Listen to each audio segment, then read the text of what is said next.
Bien, bonjour, ça me Bonjour, fait plaisir bonjour de... et bienvenue au webinaire d'aujourd'hui. Je m'appelle Trevor et je suis le gestionnaire de communication au réseau canadien de suivants de cancer.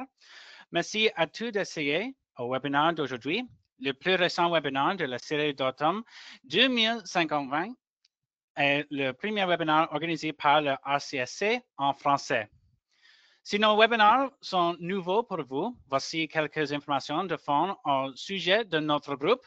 Le RCSC s'efforce de jeter de passerelles entre, d'une part, les patients, le suivant, des autres parties prenantes et, d'autre part, les décideurs et la communauté en sens large afin d'engager des conversations et d'agir selon les meilleures pratiques fondées sur des données probantes. Cet effort a pour d'alléger le coût médical, émotionnel, financier et social lié au cancer. Pour en savoir plus, rendez-vous à survivornet.ca. Ce webinaire enregistré sera disponible sur YouTube, un lien pour le visionnaire, ainsi qu'un lien maintenant en réponse de cette présentation vous sera renvoyé à l'adresse courriel que vous avez utilisée pour vous inscrire. Nous aurons une brève séance de questions et réponses à la fin. Si vous le souhaitez, vous pourrez ajouter vos questions dans l'espace de clavardage prévu qu'il s'affichera à droite de votre écran. L'organisation de ce webinaire a été possible grâce à des subventions d'AbbVie, d'Amgen, d'AstraZeneca, d'Eisai, Bristol Myers Squibb, de Janssen et de Merck. C'est grâce à leur soutien inébranlable que nous sommes en mesure d'organiser cette série de webinaires de RCSC et nous les remercions pour l'engagement dont ils font prouver à l'égard de nos initiatives éducatives. Je vais vous présenter maintenant nos présentateurs, France Lucas et Nalisson, pour votre je passe la parole à France et Nathalie qui abandonnent le thème suivant. Reprendre le travail après le cancer, autour d'une personne et d'un accompagnement. Merci, Trevor. Nous sommes vraiment honorés de faire partie de votre offre de service, de collaborer avec vous. On a des missions assez semblables. On pense que l'opportunité de joindre nos connaissances ensemble sont vraiment un plus pour les utilisateurs, pour les personnes atteintes, les proches. Et aujourd'hui, ben, c'est un peu ça qu'on veut vous présenter. On veut vous présenter le rôle de la Fondation, comment on peut accompagner les gens et rendre ça complètement humain en discutant avec une personne qui nous est très chère, qui nous aide beaucoup et qui va pouvoir aider la Fondation et vous, les personnes, à peut-être mieux comprendre ce qui se passe lorsqu'il y a un retour au travail. Alors, comme vous savez, la Fondation, notre mission, c'est de soutenir les gens au quotidien tout au long de la période de l'épisode, soit dès le diagnostic jusqu'au retour à la vie active. Et c'est pour ça qu'on développe une multitude de services. Parmi tous les services de la Fondation, il y a une ligne InfoCancer, il y a des programmes d'aide à la vie quotidienne, il y a de l'hébergement pour les gens qui doivent se déplacer pour aller se faire recevoir leur traitement. On a des programmes adaptés pour les jeunes adolescents. Bref, on a une grande panoplie de services pour aider les gens au quotidien. Et sans plus tarder, ben, j'aimerais un peu peut-être aborder le sujet de la journée aujourd'hui. Comme vous savez, il y a des statistiques qui existent. Hein? Il y a une personne sur deux qui vont être touchées par le cancer au cours de leur vie. Il y a aussi les travailleurs. Ça a un grand impact dans les entreprises. Travailleurs atteints, on sait qu'ils vont s'absenter au minimum 2 ans. Ça cause souvent beaucoup de chaos à l'intérieur d'une entreprise. L'impact est grand, autant sur la personne atteinte, sur les proches et sur l'équipe de travail. C'est des dimensions qu'on veut aborder, qu'on veut aider les entreprises à mieux gérer un employé atteint de cancer, le supporter. Et vous savez, il y a peut-être 30 à 50 des employés qui n'oseront même pas en parler à leur employeur de peur de perdre une promotion, un avancement ou tout simplement de perdre leur emploi. Alors, c'est sérieux, c'est un sujet qui est souvent tabou et qu'on veut aider l'entreprise, la personne atteinte, les proches, l'entourage. Dans le fond, la Fondation, on est là pour soutenir ces gens-là au quotidien. Alors, pourquoi on a créé un programme de soutien à l'entreprise? Ben, c'est qu'on pense qu'un jour ou l'autre, ça va arriver dans une des entreprises. Ça va arriver auprès de vous, que ce soit une personne atteinte ou un proche aidant qui a à supporter une personne atteinte ou à aider une personne atteinte, excusez l'expression, à aider une personne atteinte. L'employeur devrait en savoir un petit peu plus sur la réalité de ces gens-là.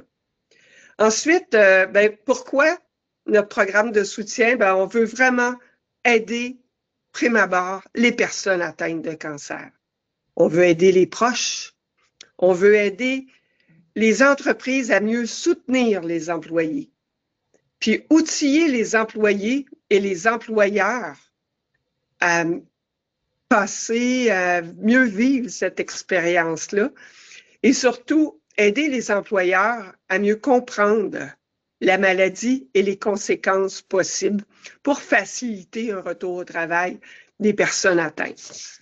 Donc, si on résume ce programme-là, il est pour les personnes atteintes, pour les employés atteints d'un cancer, pour les employés étant un proche aidant d'une personne atteinte de cancer, pour les travailleurs autonomes, pour les organisations touchées, pour les gestionnaires qui un employé vient leur annoncer qu'il a le cancer, qui ne sait pas quoi dire, quoi faire. On est là pour l'aider, pour l'outiller, pour l'accompagner dans ces démarches-là.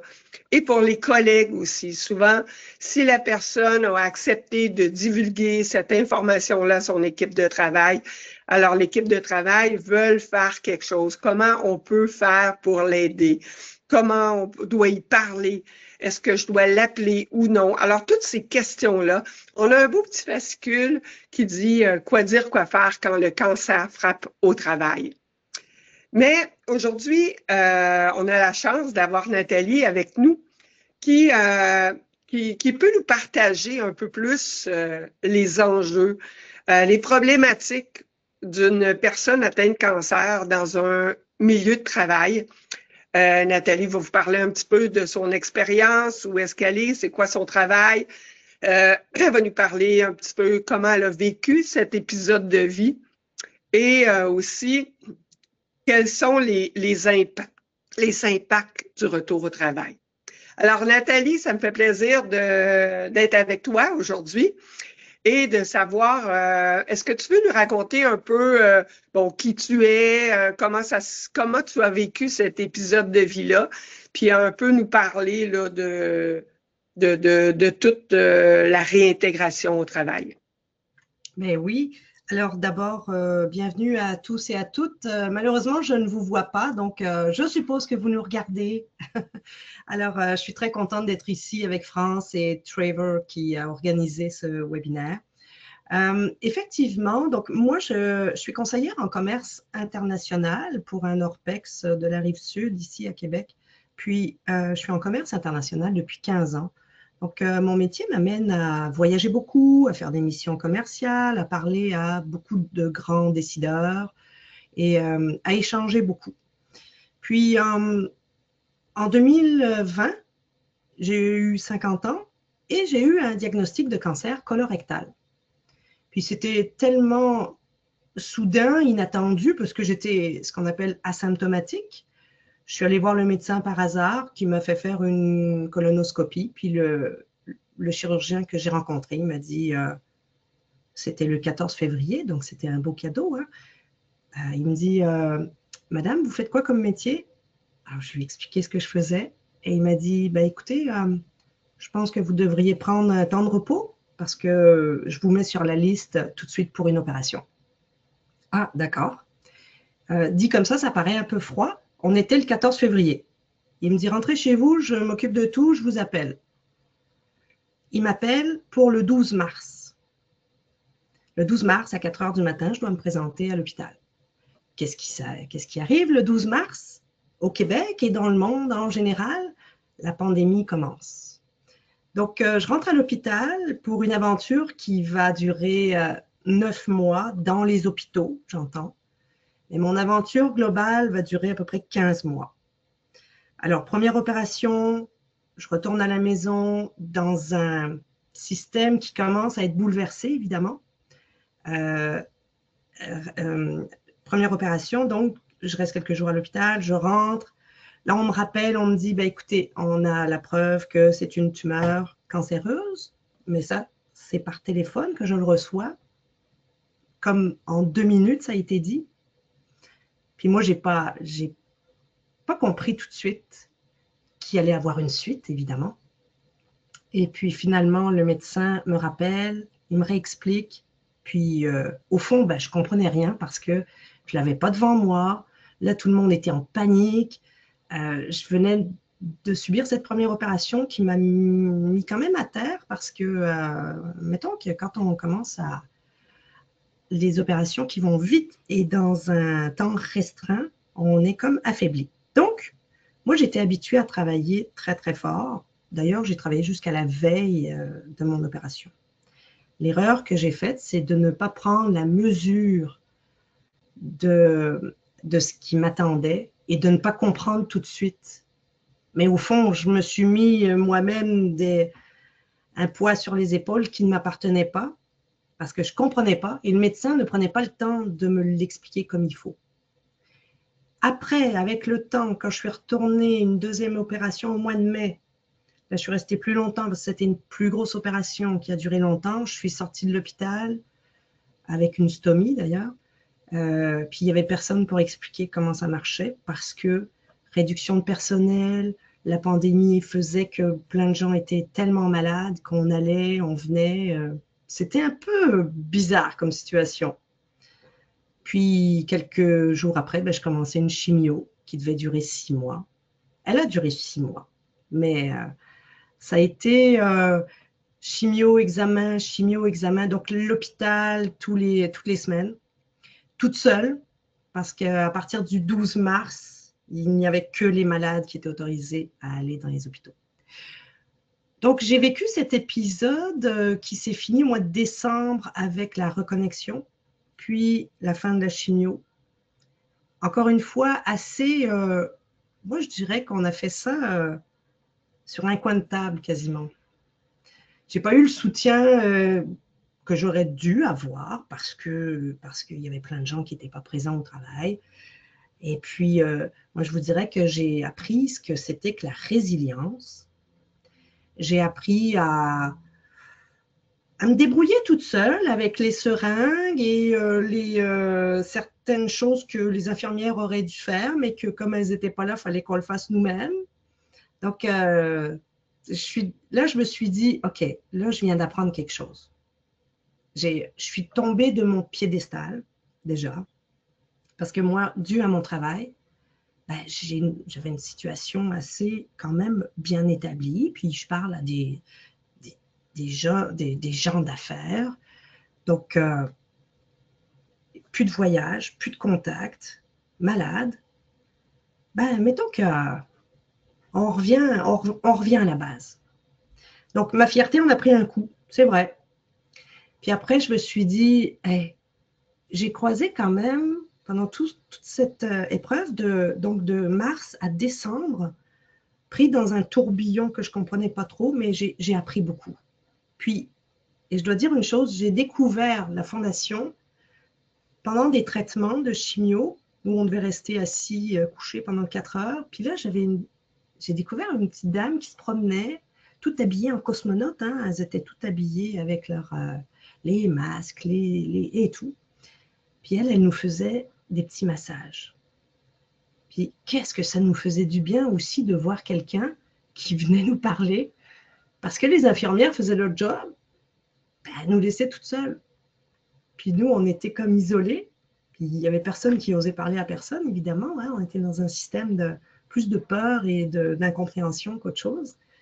Puis cette dame, elle faisait des petits massages et elle m'avait demandé si si elle pouvait me masser les jambes, les pieds.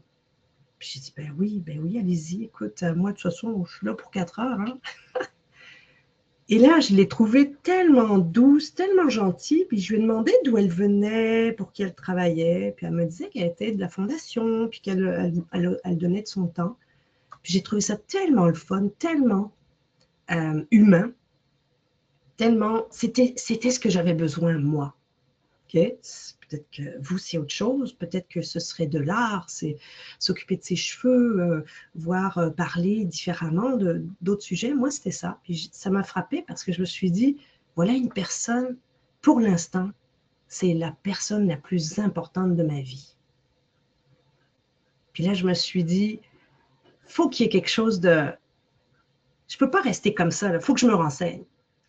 Alors, le tout, on se remet un peu, on se remet pas, on se remet bien. Bref, le temps passe. Et puis, une fois que j'ai eu fini tous mes traitements, mes opérations, que je me suis remise en forme, j'ai appelé la fondation. Puis j'ai dit, écoutez, finalement, vu l'état de la situation mondiale en pleine pandémie, personne ne m'avait parlé de la fondation. Donc, je l'ai découverte toute seule. Puis j'ai dit, qu'est-ce qu'on peut faire? Comment moi, je peux me rendre utile pour vous? Parce que j'ai découvert quelque chose. Puis en y allant, j'ai pu aussi avoir des livres. Comme je n'avais rien d'autre à faire que de regarder le plafond, j'ai lu beaucoup. J'ai appris, je me suis renseignée. Puis là, j'ai découvert qu'il y avait tout un écosystème dont on ne nous avait pas forcément parlé. Ce n'était pas le moment, ce n'était pas le temps. Puis là, j'ai dit, ah non, moi, je pense que je veux mettre ça en avant. Puis, comme tu l'as dit, France, j'ai acquis une certaine expérience, non voulue, mais moi, je l'ai transformée en puissance, en quelque chose de positif pour dire, je suis capable d'en parler, j'ai assez de caractère pour le faire, puis j'aime ça, parce que moi, je suis partisane du « faut libérer la parole ». Donc, on en parle, on dédramatise certaines choses, et puis moi, ça s'est bien passé parce que je suis encore là. Donc, l'année dernière, j'ai eu mon dernier examen officiellement guéri, tout ça. Parfait, je fais partie des statistiques positives. Donc, j'aime ça. Et je me suis dit, je vais donner de mon temps avec France, que j'ai appris à connaître peu de temps après. Puis voilà, donc moi maintenant, je suis impliquée, je veux informer les gens. Il y a des choses, de belles choses qu'on peut proposer, aussi bien pour les gens en entreprise que pour tout le monde qui est atteint. Donc, ça, c'est mon histoire. Nathalie, peux-tu nous dire un peu quand est-ce qu'on sait qu'on peut retourner au travail? Comment on fait pour savoir qu'on est prête à retourner ou non? Peux-tu nous parler un peu de cette dimension-là? Oui, c'est assez délicat parce que chaque personne est différente. Dans mon cas, après 9-10 mois, je me suis dit, OK, là, je suis en forme, j'ai réappris un peu à marcher, à me contrôler, parce que tous les cancers sont différents, évidemment. Celui-ci est particulièrement gênant si on ne fait pas de la rééducation après. Et je me disais, est-ce que je serais prête? Puis là, moi, j'avais dit non. Moi, je ne me sentais pas prête. Au mois de janvier, février, j'étais pas prête. Après 10 mois, là, c'était impossible. Déjà, il faut se remettre de la chimio. Notre corps a reçu tellement de produits toxiques, en quelque sorte, que ça prend du temps avant de l'éliminer. Moi, personnellement, j'avais un brouillard cérébral. J'avais tout oublié ce que je devais faire, mettons, devant un ordi. Puis ça, là, j'ai eu peur. Là, je me suis dit, non seulement j'ai 50 ans, là, je viens d'être malade, est-ce que ça va être permanent? Puis là, j'ai vraiment eu peur. Là. Donc, j'ai parlé, je suis allée chercher de l'aide, j'ai vraiment communiqué avec les personnes qui m'ont beaucoup aidé là-dedans, faire la réflexion, mais je n'étais pas prête. Alors, j'ai appelé mon patron, puis on échangeait à l'occasion. Je n'ai pas eu beaucoup de soutien, je vous dirais, à ce moment-là. Mais c'est avec les assurances, à un moment donné, ils m'ont appelé pour un suivi. Puis j'ai parlé à une dame qui était gentille comme tout. Puis elle me dit, vous savez, vous pourriez faire ça, ça, ça, c'est inclus dans vos assurances. Oh mon Dieu, merveilleux, moi j'ai tout pris. J'ai tout fait ce qu'elle me disait, je l'ai écouté. Puis vraiment, là, si vous avez la chance d'avoir des bonnes assurances, puis d'être accompagné, ça vaut vraiment le coup parce que ça va vous aider pour l'avenir. Ça aide. Donc, moi, je l'ai su au bout de 15 mois, à peu près. On sait que, bon, il y a beaucoup de gens aussi qui n'ont pas d'assurance et c'est un peu le rôle qu'on veut jouer à la Fondation. Oui. On veut être là au bout du fil pour aider les gens, des personnes comme toi qui va agir au niveau du jumelage téléphonique. On en parlera peut-être un petit peu après. Mais on est là vraiment pour aider, soutenir les gens qui n'ont pas toutes les opportunités ou tous les services à leur disposition. Chez nous, c'est gratuit, puis les gens peuvent appeler. Quand tu parlais, bon, le retour, ton patron pas parlé beaucoup. Bon, on se rend compte là qu'en partant, les gestionnaires ne sont pas tous habilités à recevoir ça, à aider les personnes. Alors, c'est pour ça qu'on parle d'accompagner les gestionnaires, les dirigeants à aider les personnes atteintes de cancer durant l'épisode, après, au retour au travail. Et lorsqu'ils reviennent au retour au travail, ben, je pense que tu m'en as déjà parlé, Nathalie, mais d'avoir un poste de travail adapté, d'avoir des choses. Il y a les effets secondaires que les entrepreneurs doivent savoir, doivent considérer lorsqu'une personne atteinte de cancer revient au travail. Toi, tu as vécu ça comment? Ben, c'était pas terrible, je vous dirais, parce que moi, j'avais prévenu mon patron que je voulais revenir d'abord. Ben, on le sait, on revient petit à petit, là, si on peut, quelques heures par semaine et ainsi de suite. À chaque fois, on augmente. Puis moi, dû à la sorte de cancer que j'ai eu, ben, je ne pouvais pas rester assise longtemps, donc ça me prenait un poste pour travailler debout. Puis ça a comme tombé dans une craque. Je veux dire, moi j'avais demandé, mais quand je suis retournée pour la première fois, déjà, je vais faire un petit aparté, c'est le regard des autres. On ne sait pas quoi dire, ils ne savent pas quoi dire, puis on est comme un nouvel employé qui revient, il sait qu'il a de l'expérience, il sait qu'il a sa place, mais c'est comme s'il a perdu sa place. C'est un petit peu, on se sent mal, mais on ne veut pas leur montrer qu'on se sent mal parce qu'on ne veut pas non plus jouer les victimes. Puis ça prend du temps avant que les autres reviennent vous voir. Puis comment ça va, Nathalie? Ouais, ok, ouais, t'en as bavé, hein? Ouais, ma soeur a eu ça, mon frère, ma tante, mon oncle, mon père est mort de ça, nanana. Donc tout le monde y va de son histoire. Dès qu'on ouvre la porte, là, ça commence à revenir. Mais c'est à nous aussi d'aller vers les autres, de parler ouvertement, ne pas jouer à celui qui cache tout parce que ça ne sert à rien. Tout le monde était au courant parce qu'à un moment donné, tout le monde l'a su. Mais ce n'est même pas le patron qui l'a dit. Moi, j'aurais voulu que ce soit le patron qui dise à tout le monde, bah, écoutez, Nathalie n'est plus à l'emploi pour un certain temps parce que ci, parce que ça. Je ne sais pas, ça aurait été clair pour tout le monde. Parce que les non-dits, ça fait aussi mal hein, je ne sais pas, il y a quelque chose qui manquait à ce moment-là. Comment on peut se préparer à ça? Est-ce que tu crois qu'avec la Fondation, les lectures que tu as pu avoir, est-ce qu'il y a quelque chose qui peut nous aider à se préparer à cela? Tout à fait. À la Fondation, moi, j'avais loué tous les bouquins, justement, retour au travail, comment faire, quoi dire, quoi ne pas dire.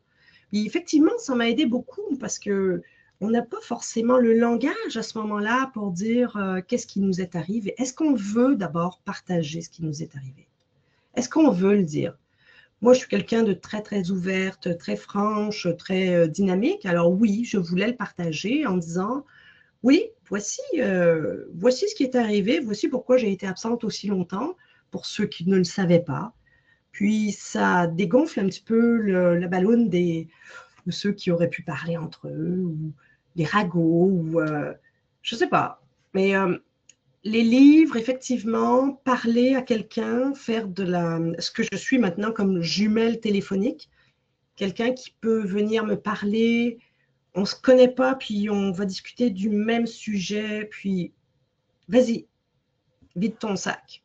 dis ce que tu as à dire parce que ce n'est pas avec tout le monde qu'on peut le dire, effectivement.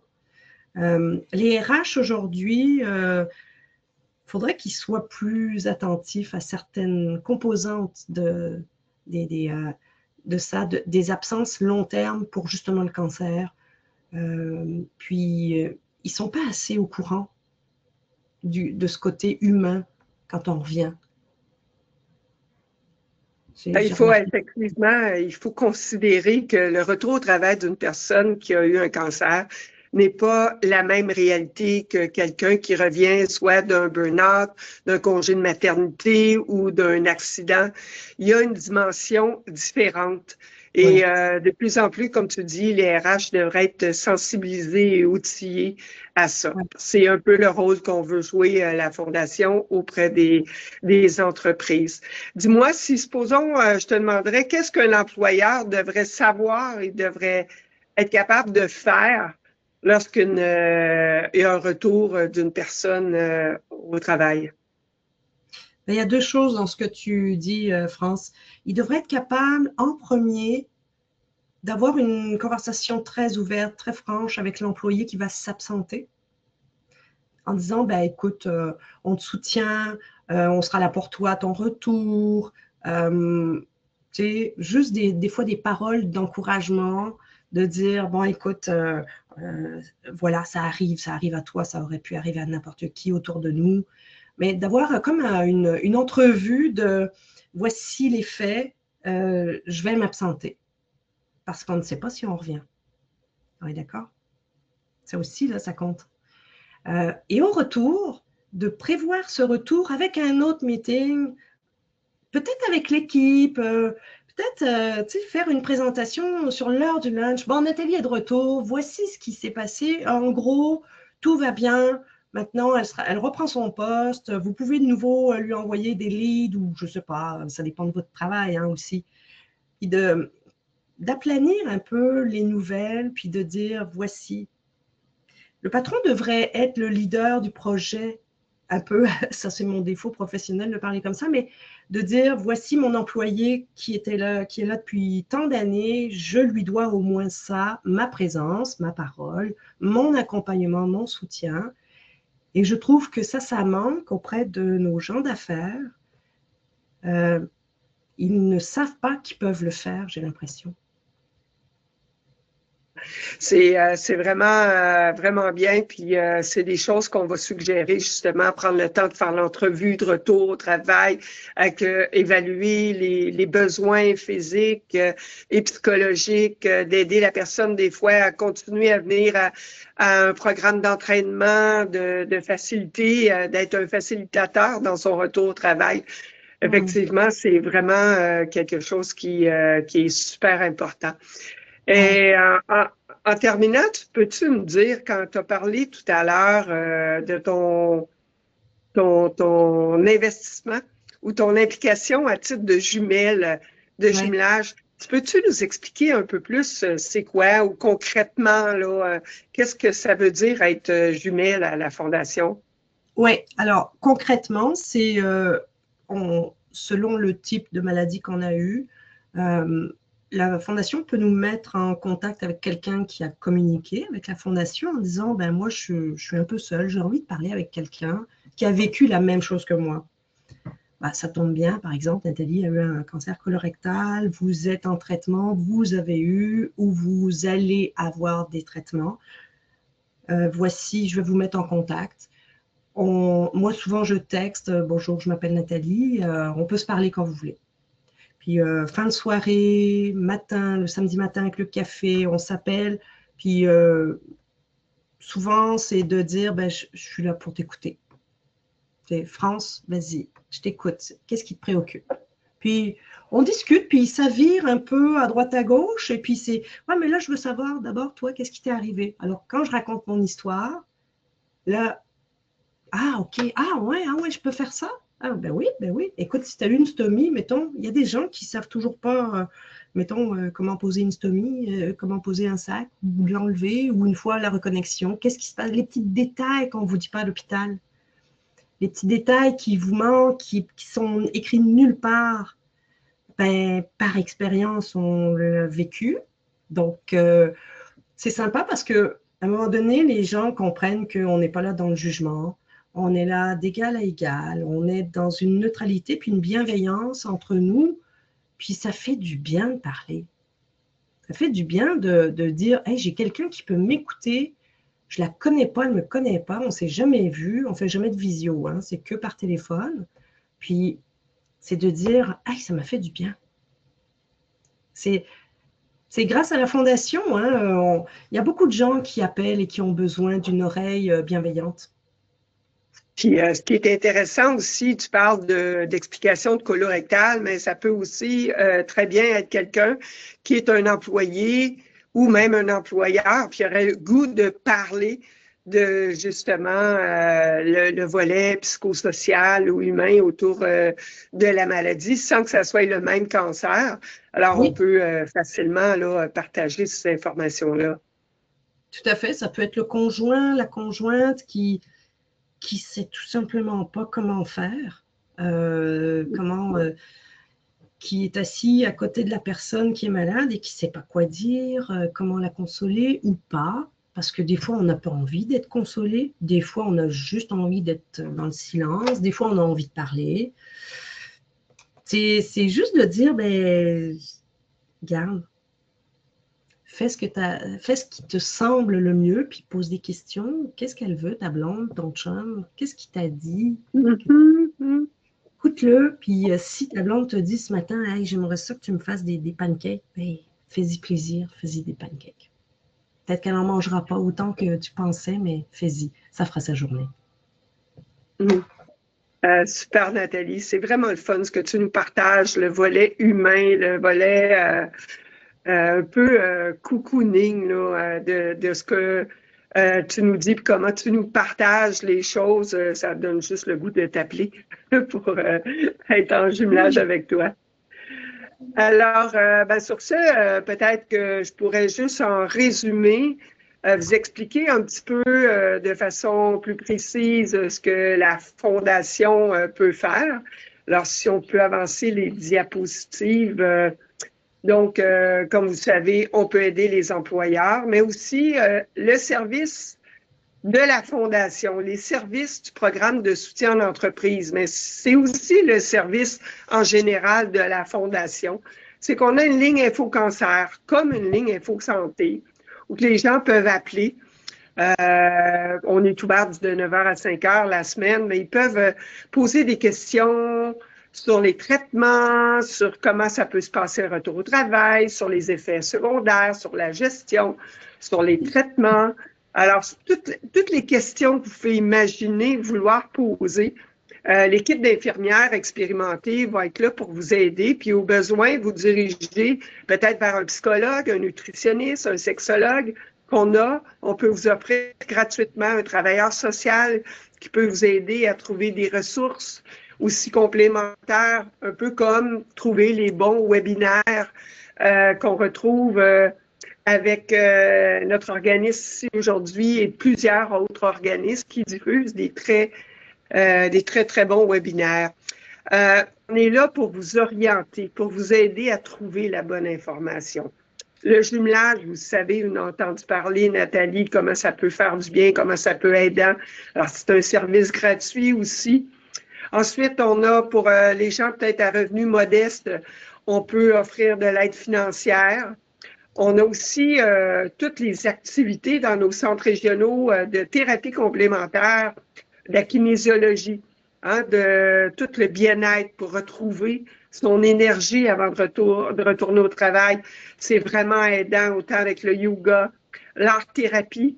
Venir à des sessions d'art-thérapie, souvent, ça va nous aider à briser l'isolement, de se préparer à un retour au travail, de reprendre un peu un contact avec la société puis le regard des autres. C'est vraiment aidant comme étape de retour. Les livres que vous pouvez emprunter gratuitement à la Fondation, on vous les envoie gratuitement avec une enveloppe retour pré-affranchie.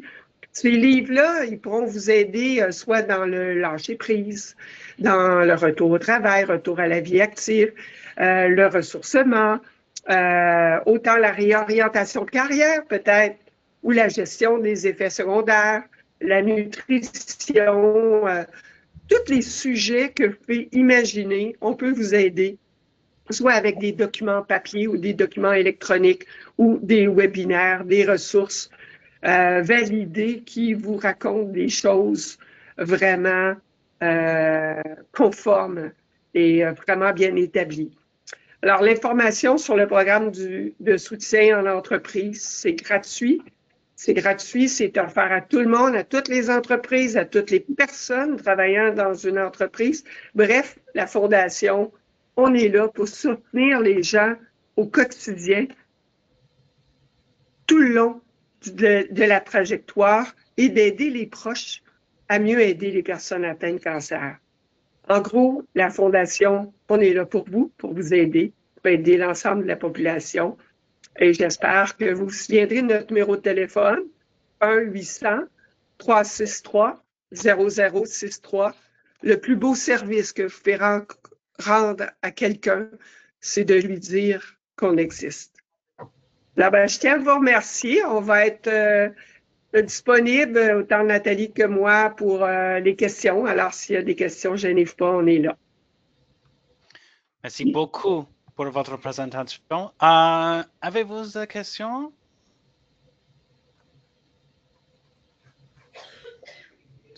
Deux secondes et avez-vous des questions? Trevor, please, it's possible to see everyone or not? And not on GoToWebinar. Yes, on Zoom, and pas on GoToWebinar. Okay. OK. N'hésitez pas si vous avez des questions. Hein. Doesn't seem. Ce n'est pas la question maintenant.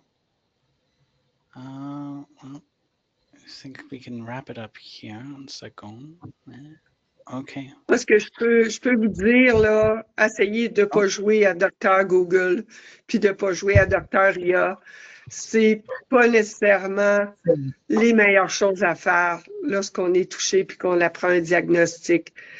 Assurez-vous de prendre des informations à des endroits certifiés et des endroits qui vont vous dire les bonnes choses en fonction de vous, de votre cas.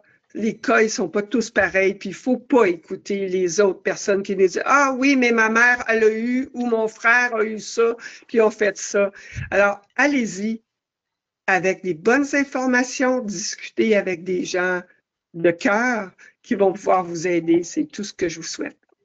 Tu as tellement raison là-dessus, puis c'était une des choses dont le chirurgien m'a parlé en premier. Voyant ce qui arrivait, et même l'expérience, il dit surtout, prenez l'information sur ou des sites sérieux, avec des recherches sérieuses, parce qu'il s'est dit tellement de choses. Puis, au fond, tout le monde le sait après coup que il avait donc bien raison de ne pas regarder les groupes Facebook de ci, de ça, parce qu'il manque de l'information. On n'est pas des médecins. Oui. C'est plus important. Oui, Michel, j'avais envoyé une copie du webinaire après ce vendredi, je pense. Et merci trop, France et Nathalie. C'est très vrai. C'est good information is important to access with. So, also, Caroline, elle dit merci pour la présentation. Nathalie, vous êtes très inspirante. Merci. Ben oui, écoute, ça fait partie de ma thérapie aussi. OK, bon, merci à vous, France et Nathalie, pour cette excellente présentation et merci à tous les participants. L'organisation de ce webinaire a été possible grâce à des subventions d'AV, d'Amgen, d'AstraZeneca, d'Eisai, de Bristol Myers Squibb, de Janssen et de Merck. C'est grâce à leur soutien que nous sommes en mesure d'organiser ce série de webinaires de RCSC et nous les remercierons pour l'engagement dont ils font privé le regard de nos initiatives éducatives. Il s'agit de l'un des webinaires d'une série que nous présentons cet automne. Le prochain déroulera la semaine prochaine. Aussi, pour rester au fait de nos webinaires, consultez notre site web ou voyez le courriel de nos envoyants lors de nos postages. Et à cela, vous abandonnez à notre infolettre sur notre site web pour en remarquer de nos activités au RCSC. Vous trouverez tous les webinaires à survivornet.ca/webinar ou sur la chaîne YouTube de RCSC. Et c'est là. Au revoir et bonne journée. Merci. Au revoir. Bye. Bye.